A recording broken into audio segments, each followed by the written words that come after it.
हरे कृष्णा। ओम नमः शिवाय। नवरात्रि में कलश की स्थापना कैसे करें, इसके बारे में हम वर्णन करते हैं। तो नवरात्रि की पूजा सामग्री के बारे में अगर आपको देखना है तो पहले वाली वीडियो को देख लें। अगर आप चैनल पर पहली बार आए हैं तो चैनल को सब्सक्राइब करें, इससे आपको आने वाली वीडियो मिलती रहेगी और ऐसी धार्मिक वीडियो इस चैनल पर आपको हर रोज़ मिलती रहेगी। हरे कृष्णा। आज हम करेंगे नवरात्रि में व्रत कैसे करना चाहिए और व्रत की पूजा विधि के बारे में, कलश की स्थापना कैसे करें, आप वीडियो के द्वारा जानेंगे। तो संपूर्ण विधि, कलश की स्थापना कैसे की जा सकती है, नारियल को कैसे रखना चाहिए, किन मंत्रों का जाप करना चाहिए, कलश की स्थापना करते समय क्या करना चाहिए, कलश स्थापित अगर आप करते हैं तो फिर आपको नवरात्रि के 9 दिनों तक क्या करना चाहिए, किस प्रकार से कलश की पूजा करनी चाहिए, कलश स्थापना के जो भी ज़रूरी नियम हैं उन्हें भी आज इस वीडियो के बारे में हम जानेंगे। अगर आपको वीडियोस पसंद आए तो वीडियो को लाइक कीजिएगा। नवरात्रि के 9 दिनों की कथाएं भी हमारे चैनल पर ज़रूर सुनिएगा। अगर चैनल को सब्सक्राइब नहीं किया तो चैनल को सब्सक्राइब ज़रूर कर लीजिए और बेल आइकन को ज़रूर प्रेस कर लीजिए।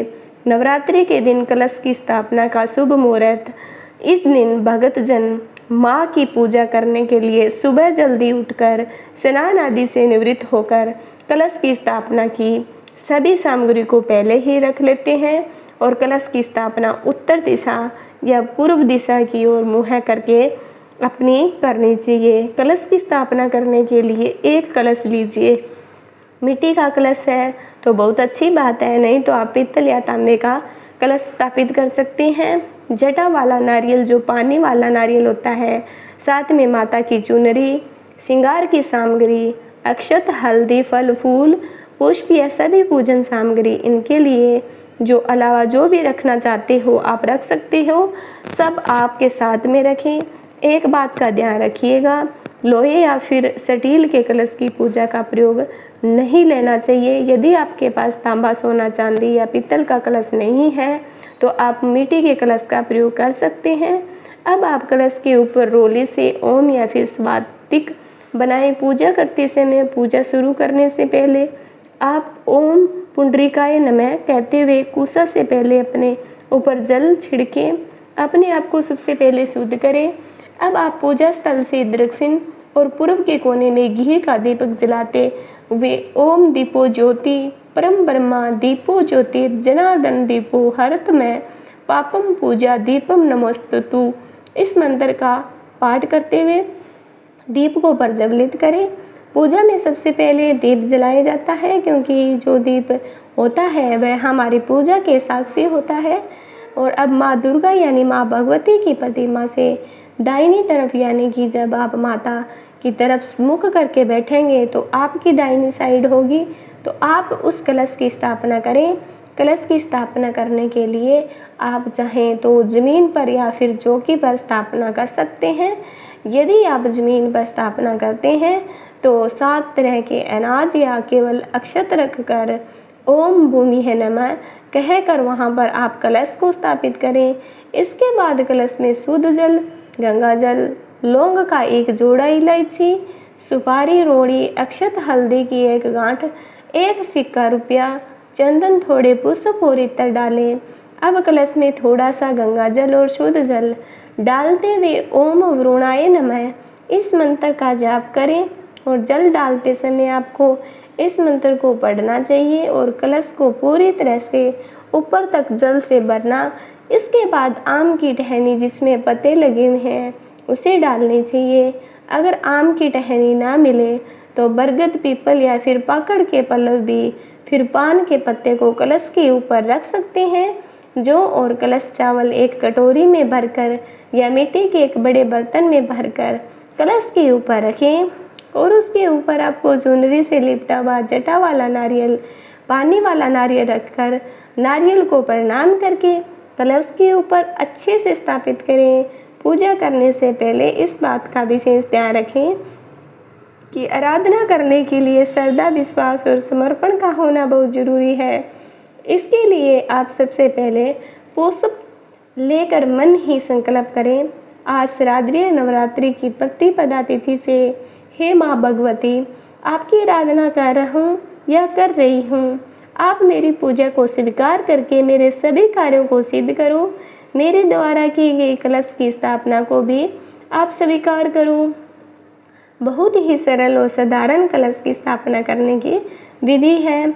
अब जो लोग जवारे बोते हैं उन्हें इस बात का ध्यान रखना चाहिए कि कलश की स्थापना करने से पहले जिस जगह पर आपने चौकी अष्टदल कमल बनाया है या अक्षत से आसन दिया है, उस पर आपको सबसे पहले ज्वारे बोने वाला पात्र रखना है। ज्वारे बोने के लिए आपको चाहिए मिट्टी और उसमें थोड़ी रेत मिलाएं। मिट्टी को छान लीजिए, कक्कड़ पत्थर अच्छे से देख लीजिए और इसके बाद थोड़ी देर के लिए कुछ घंटों के बाद जो भी ज्वारे हैं उन्हें पानी में भिगो कर रख दीजिए। इसके बाद उसका सारा पानी निकालने के बाद जो मिट्टी वाला पात्र है उसमें आपको ज्वारे बोना है। थोड़े थोड़े से ज्वारे ऊपर से अच्छे से छिड़क दें, फिर मिट्टी की एक लेयर बिछाएं जिससे थोड़े थोड़े ज्वारे छिड़कें और ऊपर मिट्टी से लेकर बिछाए जाते हैं। इस तरह करने से जो ज्वारे हैं वह अच्छी तरह से उग जाएंगे। आप ध्यान रखिए कि जिस जगह के बीचों बीच कलश की स्थापना करनी चाहिए उस जगह पर ज्वारे ना डालें, किनारे किनारे पर ही डालें ताकि किनारे किनारे पर ज्वारे बहुत अच्छी तरह से ही हो जाएं। इसके बाद ही उसके ऊपर कलश की स्थापना करें। उसके अंदर जल भरना चाहिए।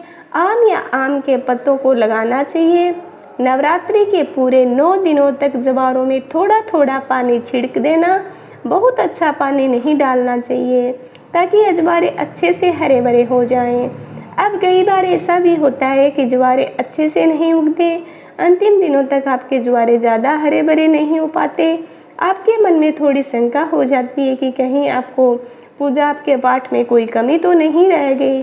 तो देखिए, ऐसा तब होता है जब हम जो ज्वारे बोते हैं उसकी क्वालिटी अच्छी ना हो, इसलिए आपको मन में परेशान करने की कोई ज़रूरत नहीं है। आपने अपनी तरफ से श्रद्धा के अनुसार पूरी कोशिश करनी है। आगे ज्वारे ज़्यादा अच्छे भी ना उगे तो आप माता रानी का इसे भी एक आशीर्वाद ही समझिएगा। माता रानी सब कुछ भला करेगी, ऐसी कामना मन में रखिए। कलश को स्थापित करने के बाद बार बार हिलाए नहीं जाता, ना ही उसके ऊपर रखा हुआ नारियल हटाया जाता। विसर्जन वाले दिन कलश में रखी हुई सभी सामग्रियों को हटा सकते हैं। स्थापना करने के बाद हर दिन सुबह और शाम धूप दीप जलाकर कलश की आरती उतारनी चाहिए। कलश को भी धूप दीप दिखाना चाहिए। इस तरह आप बहुत ही सरल साधारण विधि से कलश की स्थापना कर सकते हैं। नवरात्रि के दिन कलश की स्थापना करने के साथ उस जगह में पवित्रता को आपको बहुत ही विशेष ध्यान रखना चाहिए। अशुद्ध अवस्था में आप कलश के पास बिल्कुल ना जाएं। बिना स्नान किए कलश को आप स्पर्श भी ना करें और कलश की पूजा भी ना करें।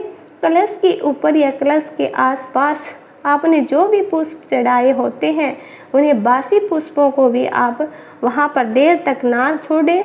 बासी पुष्पों को तुरंत हटा दें और फिर हरे दिन नए ताज़ा पुष्पों से कलश का भी पूजन करें। इस तरह से आप नवरात्रि में पहले दिन कलश की स्थापना कर सकते हैं विधि विधान के समय। अगर आपको वीडियो अच्छी लगी है तो चैनल को प्लीज़ सब्सक्राइब करके मेरे वीडियो को लाइक कर दीजिएगा। हमारे चैनल पर नवरात्रि के दिन हर दिन कथा और विधि के साथ आपको वीडियो मिलेगी। Thank you.